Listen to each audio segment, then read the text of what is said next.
देश में रामनगरी अयोध्या की धूम है। देश भर में जश्न का माहौल है। कहीं भजन कीर्तन हो रहे हैं तो कहीं मिठाइयां बांटी जा रही हैं। लोग एक दूसरे को गले लगाकर बधाइयां देते दिखाई दे रहे हैं। आलम यह है कि राम मंदिर का जश्न देश ही नहीं बल्कि विदेशों में भी देखने को मिल रहा है। कहीं कार से रैलियां निकाली गईं तो कहीं रामलला की प्राण प्रतिष्ठा का लाइव टेलीकास्ट किया गया।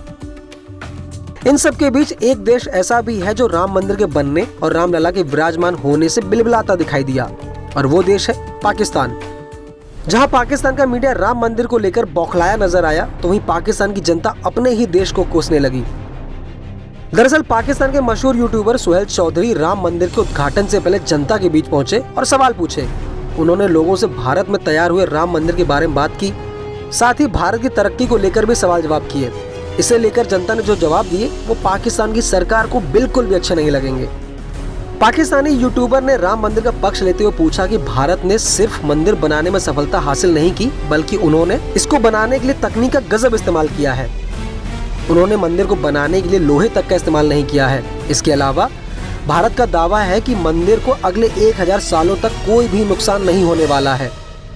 इस पर पाकिस्तान की जनता अपने ही देश को कोसने लगी। लोगों ने कहा, हमारे देश में सिर्फ मजहबी बातें ज्यादा होती हैं। हमारा यहाँ कोई भी नेता इस बात पर ध्यान नहीं देता जिससे हम तरक्की कर सकें। इतना ही नहीं, पाकिस्तान की जनता ने भारत की तारीफ भी की।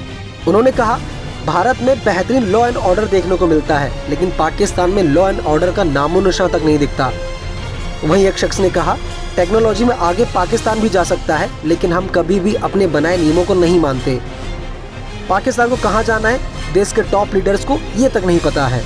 वहीं यूट्यूबर के सवाल पर एक शख्स अपने ही देश पर भड़क गया। शख्स ने कहा, पूरी दुनिया में पाकिस्तान का नाम बहुत अच्छा था, लेकिन आज के समय हम फ्रॉड के लिए पूरी दुनिया में मशहूर हो चुके हैं। एक शख्स ने भारत को लेकर कहा कि भारतीय लोग अपने बारे में सोच रहे हैं, अब पाकिस्तान को भी अपने बारे में सोचना चाहिए, लेकिन हम ऐसा नहीं करते। वहीं इस्लाम के एक जानकार ने पाकिस्तान के हवाले से कहा, मस्जिदों और मदरसों तक ही दीन को सीमित नहीं रखना चाहिए। जरूरी है कि हम दीन की सीख को अपनी जिंदगी में भी लागू करें। वहीं जब यूट्यूबर ने पूछा कि भारत चांद पर पहुंच गया है और हम वहां जाने की सोच भी नहीं पा रहे हैं, आखिर भारत इतनी तरक्की कर कैसे रहा है, तो इसके जवाब में एक शख्स ने कहा, भारत अपने देश के प्रति लॉयल है। वहाँ के टॉप लीडर्स अपने देश के प्रति लॉयल हैं और वो देश के बारे में सोचते हैं, लेकिन पाकिस्तान के नेता सिर्फ अपने बारे में सोचते हैं और अपनी जेबें भरने का काम करते हैं।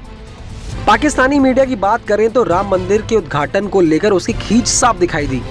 पाकिस्तान के प्रमुख अखबार द डॉन के लेखक परवेज हुदबोए ने ओपिनियन पोल में लिखा, जहां पहले 5 शताब्दी पुरानी बाबरी मस्जिद हुआ करती थी, अब वहां राम मंदिर बन रहा है। राम मंदिर के चारों तरफ वेटिकन सिटी जैसा शहर बनने को तैयार है। हिंदुत्व का संदेश 2 वर्गों को टारगेट करता है और पहला टारगेट है भारत के मुसलमान। जिस तरह पाकिस्तान अपनी हिंदू आबादी को कम अधिकारों वाले 2म दर्जे के नागरिकों के रूप में देखता है, ठीक उसी तरह भारत ने मुसलमानों को भी यह कभी नहीं भूलना चाहिए कि वे उन आक्रमणकारियों की अनचाही संतान है जिन्होंने एक प्राचीन भूमि को बर्बाद कर दिया और उसकी महिमा को लूट लिया। नए भारत में अब धार्मिक सांप्रदायिक घृणा की तरह नहीं मानी जाती है। इसके अलावा पाकिस्तानी अखबार पाकिस्तान टुडे ने लिखा, सोमवार को उस जगह पर विशाल मंदिर का उद्घाटन किया गया जिसे लाखों भारतीय राम का जन्म स्थान मानते हैं।